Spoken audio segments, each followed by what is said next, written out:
Ethan Hale never expected anything unusual that night. He had just finished repairing a damaged power panel in Sector 12 and was ready to return to his small living unit on New Arcadia Station. The walk back was always the same quiet halls, humming lights, and the distant echo of dock machinery. He liked the routine. He liked the silence. It helped him clear his mind after a long day fixing other people's problems. But halfway down the corridor, something made him stop. A small shape was curled beside a stack of metal crates near the loading bay wall. At first, he thought it was abandoned luggage or a dropped cloak. But when the shape trembled, he felt his chest tighten. Ethan stepped closer. Careful not to make sudden movements, the figure lifted its head. A girl. An alien girl. Her skin was a soft lavender color, glowing faintly under the white station lights. Her hair, once probably smooth and clean, was now tangled and silver like strands of moonlight. She had large golden eyes that reflected fear more than anything else. She looked weak, exhausted, and far too young to be by herself in a place like this. He crouched down slowly so he wouldn't frighten her. "Hey, are you all right?" he asked gently. She didn't answer. Her lips parted, but no sound came out. Instead, she wrapped her torn cloak tightly around herself and tried to make her body smaller. Ethan noticed her hands were shaking badly, and he could see the edges of her cloak had been ripped during travel or rough handling. She wasn't bleeding, but she looked cold and hungry. "It's okay," he said, keeping his voice soft. "I'm not here to hurt you." She blinked, unsure. She looked like someone who had been ignored, pushed aside, or maybe even chased off more times than she could count. People passed by without noticing her or pretending she didn't exist. Ethan's jaw tightened at the sight. Even on a station full of different species, kindness was still rare. He extended his hand toward her, palm open. "Come on. Let's get you out of here." She stared at his hand as if it was something she didn't understand. After a long pause, she lifted her own hand halfway, then stopped, like she feared she might be punished for reaching out. Ethan closed the distance himself, gently taking her cold fingers into his warm grip. She gasped softly, startled by the warmth, but she didn't pull away. "There you go," he murmured. "Can you stand?" She nodded, though it was more uncertain than confident. When he helped her up, she swayed like she might collapse. Ethan instinctively steadied her with an arm around her back. She was extremely light, almost weightless compared to a human. It made his worry grow stronger. He guided her slowly down the corridor. She followed without speaking, her steps small and unsure. It felt like she expected him to change his mind and abandon her at any moment. Inside his living unit, the lights rose gently. The space was modest: a small couch, a single bed, a kitchen panel, and a narrow window showing the stars drifting outside the station. The warmth inside made the alien girl stop just past the doorway. She looked around in awe, as though she had stepped into a place forbidden to her. "You can sit," Ethan said, pointing to the couch. She moved hesitantly, almost tiptoeing, then sat at the very edge like she feared she wasn't allowed to touch anything. Ethan noticed how stiff her posture was. She held her cloak closed with both hands, guarding herself. "What's your name?" Ethan asked as he opened the kitchen panel. She lowered her head. For a moment, he thought she wouldn't answer again. Then, in a soft voice, she whispered, "Leary." "That's a nice name," Ethan said without turning around. She blinked, unused to compliments. He heard her faint, surprised breath behind him. He replicated a bowl of warm broth and brought it over. Leary stared at the bowl like it was too good to be real. She held it carefully, lifting it toward her face. As the scent reached her, her eyes softened, and her shoulders slowly loosened. "You can eat," Ethan said gently. Leary nodded and took small, polite sips. She didn't rush or spill anything. She ate with controlled hunger, like someone who had been starving but learned not to show it. Ethan watched her quietly, not wanting to interrupt. When she finished, she placed the bowl down with both hands and bowed her head.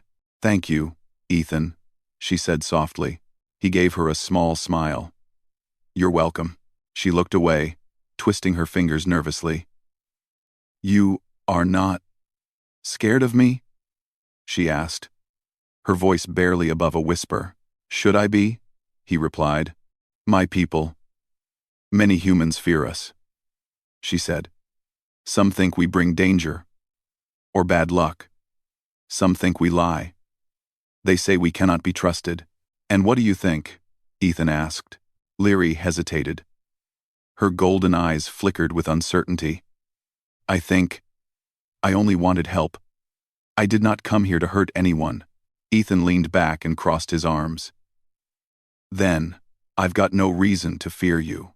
Her lips parted slightly, surprised by his simple answer. Most of her life, people probably expected something from her: fear, mistrust, or distance. She didn't know how to react to kindness that didn't demand anything in return. "What happened to you?" Ethan asked gently. Leary took a slow breath. "My ship left without me. I had no credits. No place to sleep. I tried to ask for help, but no one listened. I slept in corners. I hid from guards. I tried to stay invisible." Her voice trembled, but she did not cry. She simply accepted her hardship like she had no choice. "And before that?" Ethan asked. Leary shook her head, signaling she wasn't ready to share. He didn't push. "Well," he said, "you're safe here. Until you're back on your feet, you can stay." Her eyes widened. "Stay? Here?" "Yeah, this place is warm, and you won't go hungry. Seems fair." "Two." Leary stared at him with disbelief. "But why? Why help me?" "Because you needed help," Ethan said simply. Leary pressed her hand to her chest as if trying to steady the emotion that rose inside her. She whispered something in her native tongue, a soft, trembling sound he didn't understand. Then, she bowed her head deeply. "I will not cause trouble," she said. "If you want, I can sleep on the floor." "You'll sleep on the bed," Ethan replied immediately. She snapped her head up. "The bed? But that is where you sleep. And tonight it's where you'll sleep," he said. "I'll take the couch." Leary blinked rapidly, stunned by the idea. "Humans, you are strange," she whispered. "You give your food, your home, your bed. My people said, humans only help when they want something in return." "Well, your people might be wrong," Ethan said with a small smile. She touched the blanket on his bed gently, almost worshipfully, as if she had never been allowed to touch something so soft. She climbed onto it slowly, still looking uncertain. "Is it really okay?" she asked. "It's okay," Ethan assured. Leary settled down, pulling the blanket up to her chin. She looked much smaller now, like a child trying to find comfort after too many cold nights. Ethan turned off the main lights, letting only the small wall glow remain. As he lay on the couch, he looked toward the bed. Leary's golden eyes were open in the dim light. "Ethan," she whispered. I do not understand humans yet, but I am glad you found me." "Get some sleep," he said quietly. "We'll figure things out tomorrow." Leary closed her eyes slowly. For the first time since boarding New Arcadia, she felt warmth not just from the blanket, but from the feeling of being safe. She pressed her hand to her heart again and breathed out softly. Ethan didn't know who she really was. He didn't know what she was running from. But he knew one thing. Bringing her home had been the right decision, and this choice would change his life in a way he could not imagine. Leary whispered one last word in her language before sleep claimed her. Ethan didn't understand it, but if he had, he would have been shocked. The word meant protector, and from that night onward, that was exactly what he became. The next morning, Ethan woke up earlier than usual. He stretched on the couch, feeling a slight ache in his back. But he didn't complain. He remembered Leary was asleep in the bed, and that was enough to make him sit up with more care than usual. The room was quiet, except for the soft hum of the station's ventilation. He glanced toward the bed and found Leary curled beneath the blanket, sleeping peacefully. The tension she carried the night before was gone from her face. Her silver hair rested across the pillow, and the soft glow of her lavender skin made the room feel strangely warm. It surprised him how natural it felt to have her here. He stepped away softly, trying not to wake her. But the small sound of his footsteps made her eyelids flutter. She sat up quickly, clutching the blanket around herself, eyes wide as if she feared she had overstayed her welcome. "You're all right," Ethan said, raising a hand reassuringly. "It's morning. Nothing to worry about." Leary blinked a few times before her breathing calmed. "I did not mean to sleep so long. I should not have taken your bed." "It's fine," Ethan replied. "You needed it." She looked at him for a moment, as if studying his face. "You say that many times. You give without asking anything from me. My people would find this strange." "Then your people need better examples," Ethan said lightly. Leary tilted her head, unsure if he meant it as a joke or not. But she smiled faintly, and that was enough to brighten the room. Ethan headed to the kitchen panel. "Hungry?" Leary nodded timidly. She didn't act demanding or greedy. Instead, she stayed on the bed with her hands folded, waiting politely. Ethan made another bowl of warm broth and handed it to her. She accepted it carefully with both hands. "You said yesterday you were looking for work," Ethan said as she ate slowly. Leary nodded. "I have skill in reading systems. I can identify power streams, signal patterns, small failures. My people train for that when we are young. So you're good with tech," Ethan said. "Yes," Leary said softly. "But I do not have documents or a translator chip. No one wants to hire someone who cannot speak clearly." End quote. Ethan rubbed his chin. "We can fix that. The station has a language booth. They can install a basic translator for you." Leary looked startled. "You would take me there?" "Sure." Her golden eyes widened. Because most humans do not walk with my kind in public. They think we bring attention. Some think we bring trouble." "Well, I don't care what they think," Ethan said simply. Leary lowered her eyes. "You do not fear being seen with me." "Not one bit." A warmth spread across her face that had nothing to do with temperature. She didn't know how to express it, so she bowed her head slightly. After breakfast, Ethan grabbed his toolkit, ready to head out for his shift. Leary stood up quickly as if she wanted to help. She folded the blanket neatly and smoothed the sheets with careful hands. He noticed her doing it and smiled. "You don't have to do that," Ethan said. "I want to," she replied quietly. "You gave me a place to sleep. It is right that I take care of it." He appreciated her sincerity. She wasn't trying to impress him, this was simply who she was. They walked together toward the door. Leary hesitated before stepping out into the hallway, as if expecting cold stares or harsh words. Ethan paused beside her. "You're with me," he said calmly. "You'll be okay." She nodded and stepped outside. The corridor was busy with workers, traders, and officers moving through their morning routines. A few turned their heads when they saw Leary. Some paused, surprised to see a member of her species. Others looked away quickly, uncomfortable or unsure. But no one said anything. Every time someone stared for too long, Leary lowered her gaze and held the edges of her cloak tighter. Ethan noticed and walked a little closer to her, as if creating a small shield around her with his presence.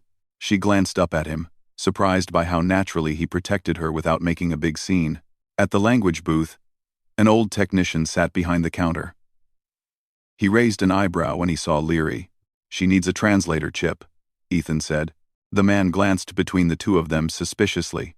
"You covering the cost for her?" "Yeah," Ethan replied without hesitation. Leary's eyes widened. She hadn't expected that. The technician sighed, shrugged, and motioned for her to sit. The process was simple and non-invasive. A small device scanned her vocal patterns, matched them with human language, and created a chip linked to her neural system. Once it finished, the technician gestured for her to speak. "Try saying something," he said. Leary looked at Ethan nervously, then spoke softly. "Can you understand me?" Ethan smiled. "Perfectly." Leary's face brightened with relief. She turned her hands in front of her, amazed by how clearly she could finally communicate. "You will still have an accent," the technician said. But people will understand you fine. Leary nodded gratefully. Thank you. After they left the booth, Leary walked several steps without saying anything. Then she stopped suddenly and turned to Ethan. You paid for me, she murmured. You did not have to. It was expensive. It's not a big deal, Ethan said. It is to me, she replied. You have helped me more than anyone in my life. Her voice shook slightly, but she kept her expression calm. Ethan didn't push her further. Instead, he continued walking, and she followed close beside him. When they reached the repair bay where Ethan worked, the noise of tools and machinery filled the air. Several co-workers glanced at Leary, whispering to each other. Ethan pretended not to notice. Leary stood beside him like a quiet shadow, trying not to draw attention. This is where I work, Ethan said. It might be a little noisy. Leary looked around with wide eyes. I like it. It feels alive. Ethan laughed softly. That's one way to describe it. He had to finish a few repairs, but Leary didn't mind waiting. She sat nearby, watching the machines with fascination. Every now and then, she lifted her hand slightly, as if sensing something invisible. After a while, Ethan noticed. What are you doing? He asked. Leary blinked. I can feel currents. Not like humans do. I sense energy patterns. That machine. She pointed at a panel he hadn't reached yet. It is vibrating wrong. Something inside is loose. Ethan frowned. You sure? She nodded. He walked over, opened the panel, and found exactly what she described. A small energy conductor shaking loose. His eyebrows shot up. That's impressive, he admitted. Leary smiled shyly. My people train for this since childhood. You might actually get a job faster than you think, Ethan said. Leary shook her head. Not without someone to say I am safe to hire. Many avoid my kind. We'll find a place, Ethan said firmly. Trust me. Leary seemed touched by his confidence. Hours passed, and Ethan finally took a break. He brought Leary a small snack bar from the vending machine. She accepted it gratefully and nibbled on it with calm appreciation. Ethan, she said quietly, if you ever want me to leave, you can tell me. He frowned. Why would I want that? You have done so much for me. I do not want to be a burden. You're not, Ethan said. If anything, you helped me today. That's already something. Leary tilted her head. You think I helped? You spotted a problem before I did, Ethan said. That's pretty useful. Leary looked down, her lips curving into a soft smile she tried to hide. As they walked back to his living unit later, Leary noticed fewer people staring. Maybe because she walked with more confidence. Maybe because Ethan walked beside her without hesitation. Either way, she felt lighter. Back inside the unit, Leary stepped toward the window. Stars drifted outside in slow, glowing waves. She pressed her hand against the glass. It is beautiful, she whispered. Ethan set his toolkit down. Yeah, I always liked the view. Leary turned to face him. Her golden eyes reflected the stars. I want to repay you somehow. I do not know how yet. But I will. You don't have to, Ethan said. But I want to, she insisted softly. No one has ever helped me like this. Ethan didn't argue further. He could see in her expression that she meant every word. As night settled over the station, Leary moved quietly around the room, organizing small things without being asked. She straightened the blankets, cleaned the table, and arranged Ethan's tools neatly. She did it naturally, wanting the space to feel better for him. When she finished, she stood in the middle of the room uncertainly. Ethan looked at her with curiosity. You okay? He asked. Leary nodded slowly. I was thinking.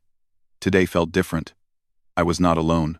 And when people stared at me, I did not feel scared because you were near. Ethan scratched his neck awkwardly. Well, I'm glad I helped. Leary stepped closer, her expression soft with gratitude. You did more than help. You gave me something I thought I lost. What's that? Ethan asked. Hope.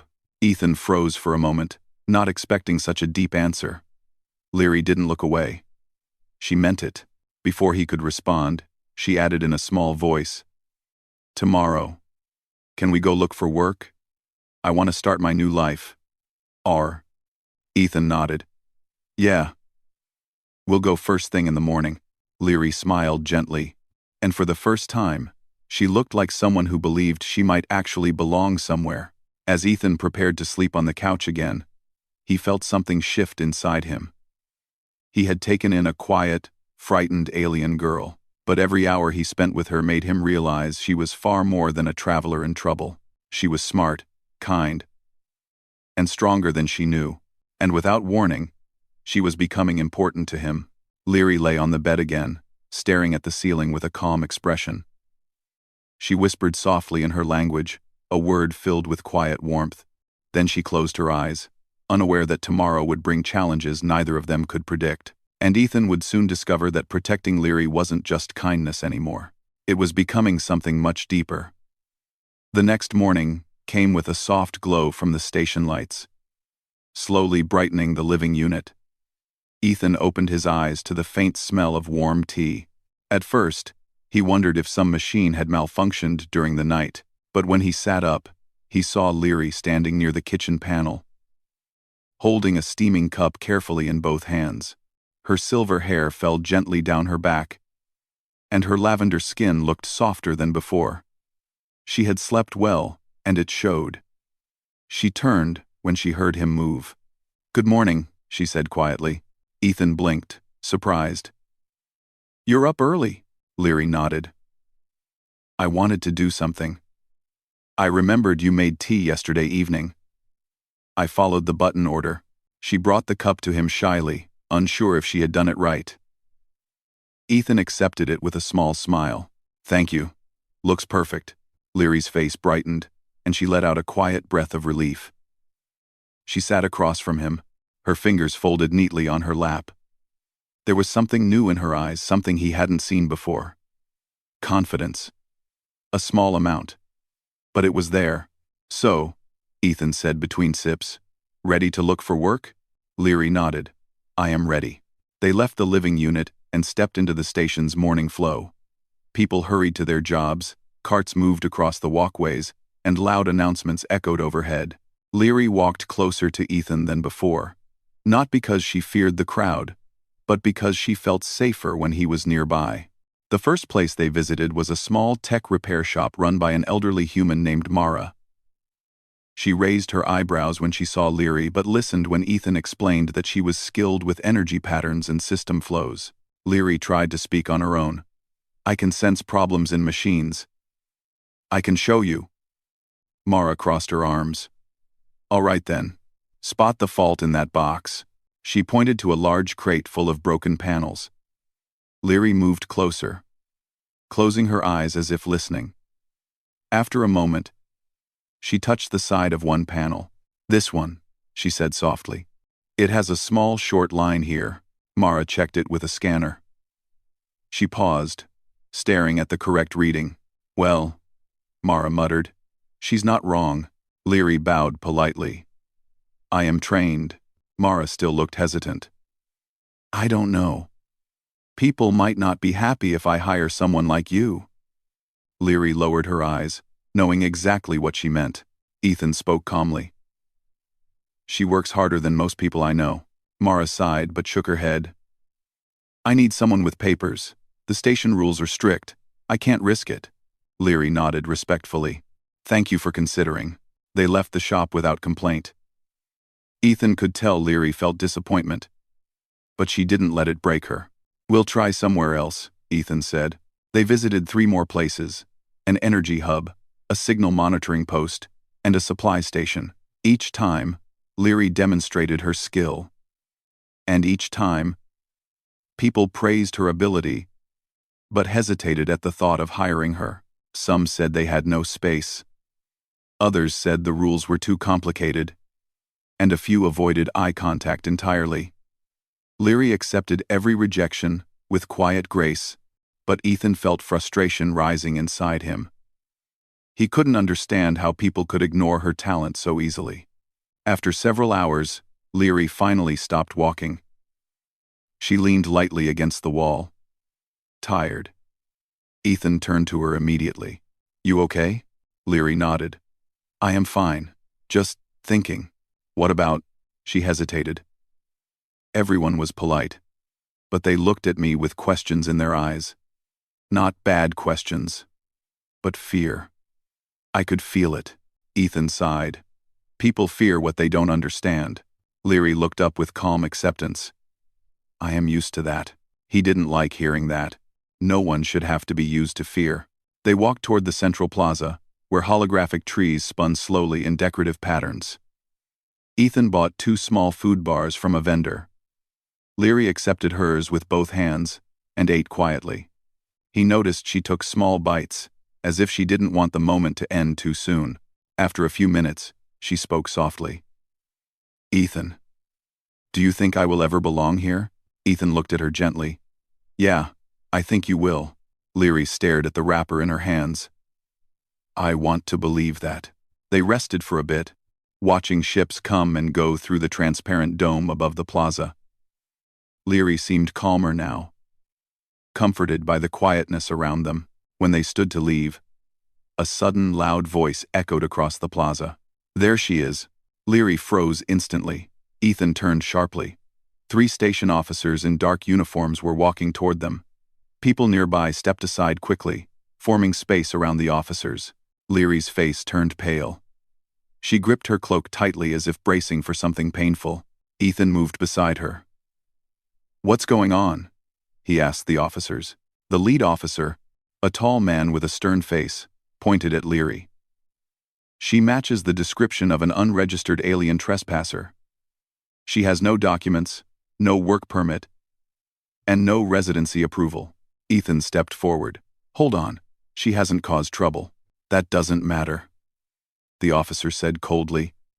She is an unregistered foreigner. That costs the station resources. She must be taken in for questioning. Leary looked at Ethan with fear as the officers closed in. Her voice trembled.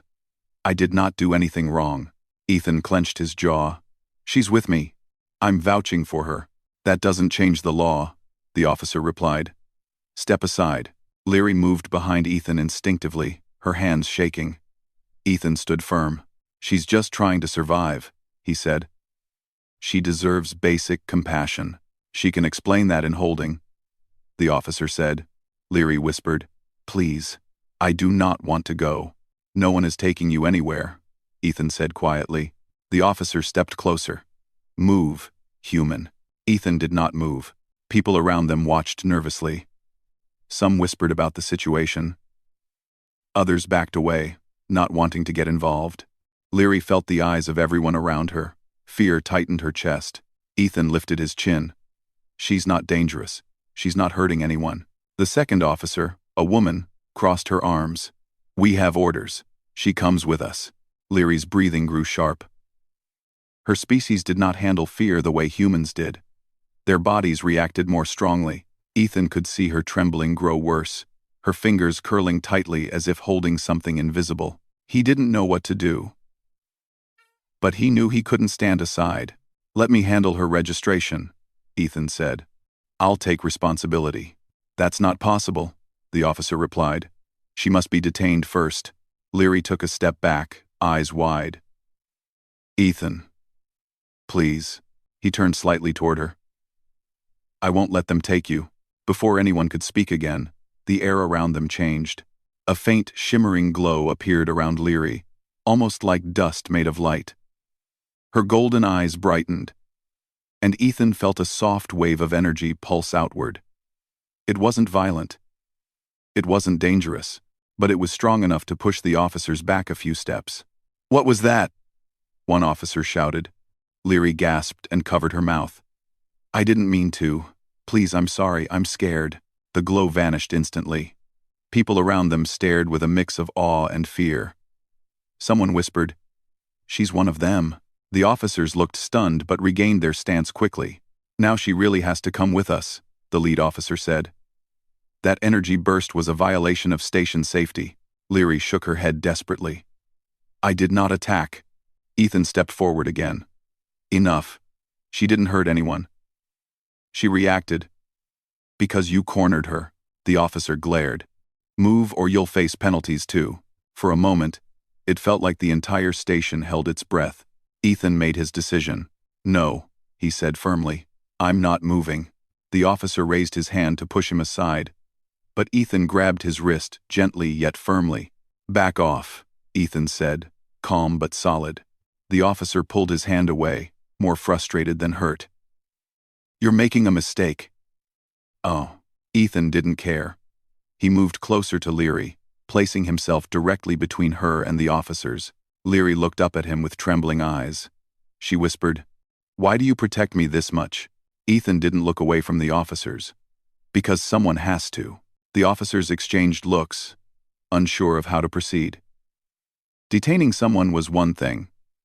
Causing a public scene with a human citizen resisting was another. They eventually stepped back. "This isn't over," the lead officer said. "You'll be contacted." They left, and the crowd slowly returned to normal. Leary remained frozen until Ethan gently touched her arm. "It's okay," he said softly. "They're gone." Leary's eyes filled with emotion she didn't know how to express. She took a shaky breath. "I thought they would take me away," she whispered. "I thought I would disappear again." Ethan shook his head. "Not while I'm here." Leary took another breath, steadier this time. "You stood in front of them. For me." "Of course I did," Ethan said. Leary looked at him with a soft, deep gratitude, something heavy, something warm, something she had never felt for anyone before. She whispered, "You are the first person who ever protected me." Ethan didn't respond right away. He didn't need to. The truth was already clear in his expression. They began walking back toward the living unit, Leary staying much closer than before. She didn't hide her fear this time. She didn't pretend to be strong for his sake. She simply stayed near him because being beside him made the world less frightening. As they walked, she spoke quietly. "My people told stories about humans. They said humans were cold and selfish. But you are not like the stories." "Stories aren't always true," Ethan said. Leary nodded slowly. "Yes, I am learning that." When they reached his unit, Leary paused before entering. She turned to him, her golden eyes steady. "Ethan," she said softly, "I want to stay by your side." Ethan's heart felt heavier and warmer at the same time. "Then stay," he said simply. Leary smiled, small, gentle, but full of something powerful. Something that would shape both of their futures. And neither of them knew that the event in the plaza had already been recorded by dozens of cameras across the station. By nightfall, everyone would know who she was, and what she could do. That night, the station felt heavier than usual. Ethan sensed it even before he reached his living unit's door. The lights in the hallway seemed too bright, the voices of passing workers too quick, and the whispers too sharp. News traveled fast on New Arcadia, and he already suspected what those whispers were about. Leary. Inside the unit, Leary sat near the window again, her knees drawn up and her arms wrapped around them. The stars outside traced soft patterns across her golden eyes. She looked calm at first, but when Ethan entered, she turned quickly, revealing her worry. "I heard people talking," she whispered. "They spoke about the plaza. They spoke about me." Ethan nodded slowly. "Yeah, word's spreading." Leary lowered her head. "I did not want this. I only wanted to find work. I did not want people to fear me." Ethan walked closer and sat down beside her. "You didn't do anything wrong.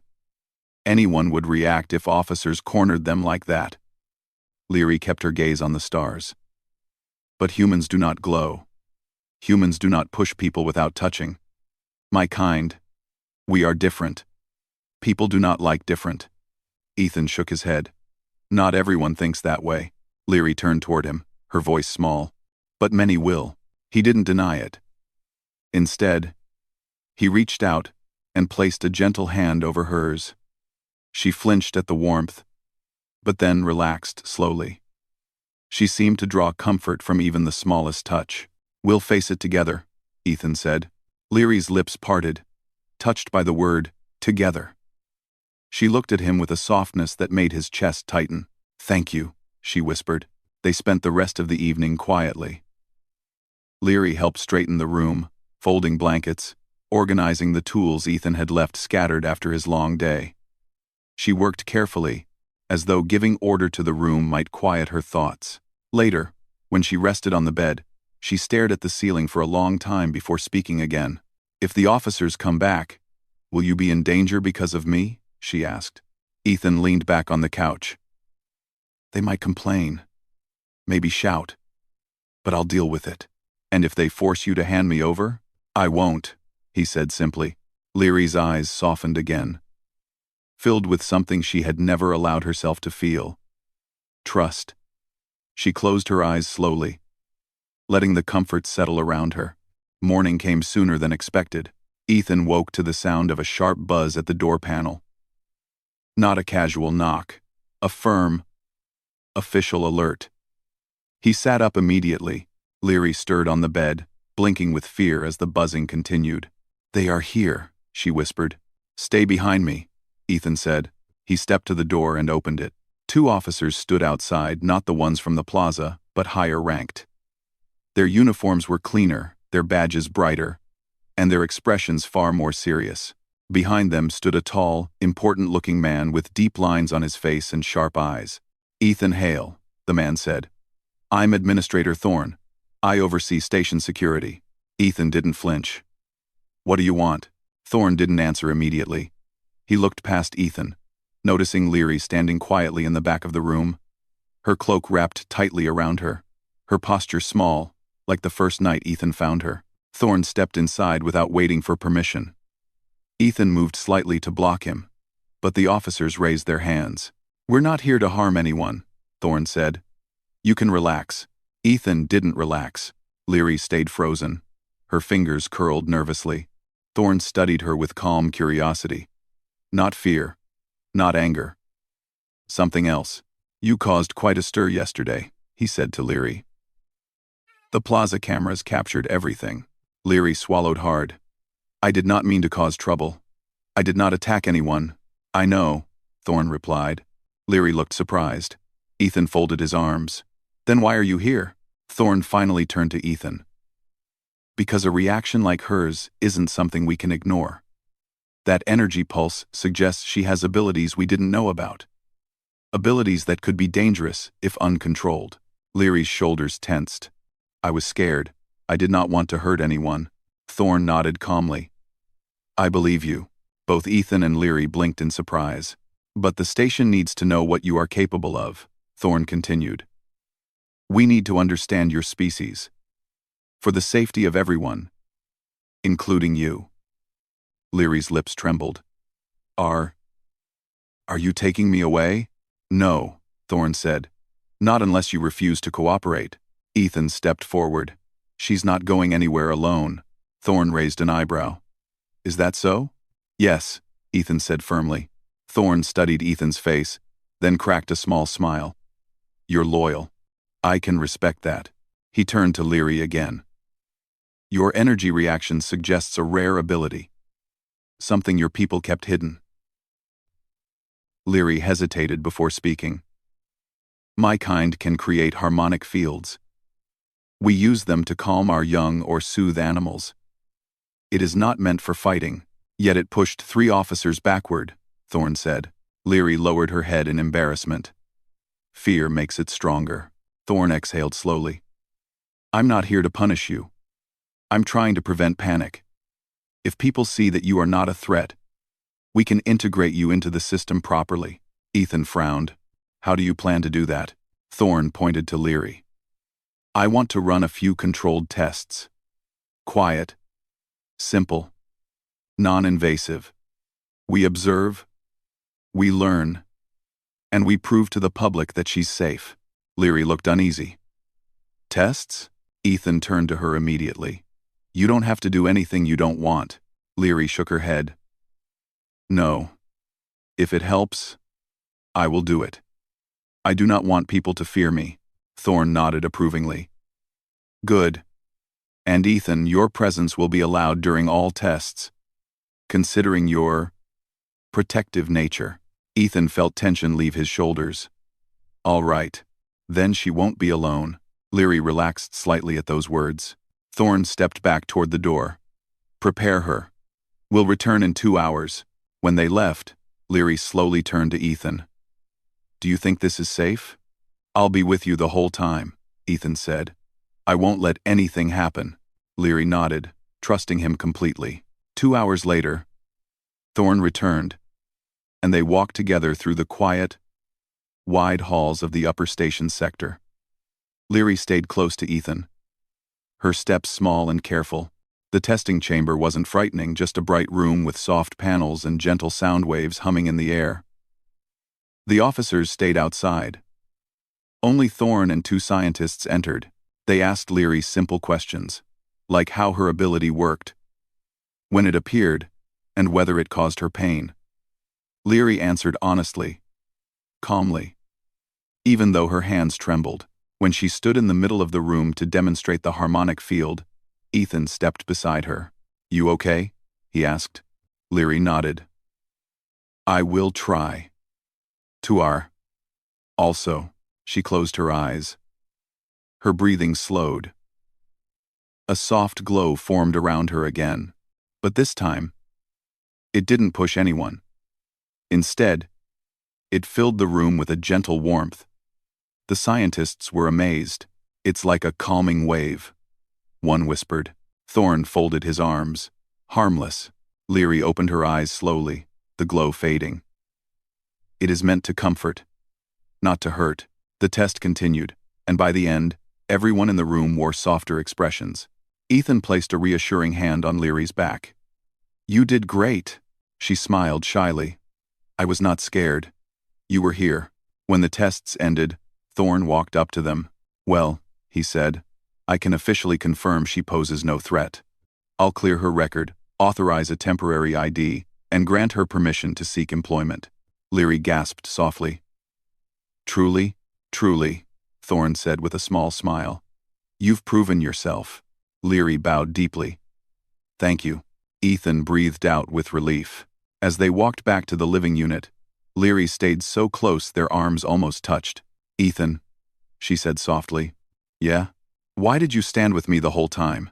Ethan paused. Because you needed someone. Leary looked at him with eyes full of gentle emotion. Then I want to stay with you. Not just for safety, but because I choose to. Ethan felt something warm settle in his chest. Then stay, he said. Leary smiled a soft, bright smile full of hope. Later that night, she stood at the window again, watching the stars. But this time, she didn't look lonely. Ethan walked up beside her. Everything all right? Leary nodded. I think, for the first time, I feel like I belong somewhere. And where's that? Ethan asked quietly. She turned to him and whispered, with you. Ethan didn't speak. He didn't need to. His calm smile said everything. Leary looked at the stars once more and whispered something in her language. Not fear. Not sadness. Something bright. Her new life had begun. And thanks to Ethan, she wasn't facing it alone. They stood there silently together, watching the endless sky, 2 unlikely souls, brought together by chance, now bound by trust, kindness, and something deeper that neither fully understood yet. A human who refused to abandon her, and an alien girl who finally found a place to call home.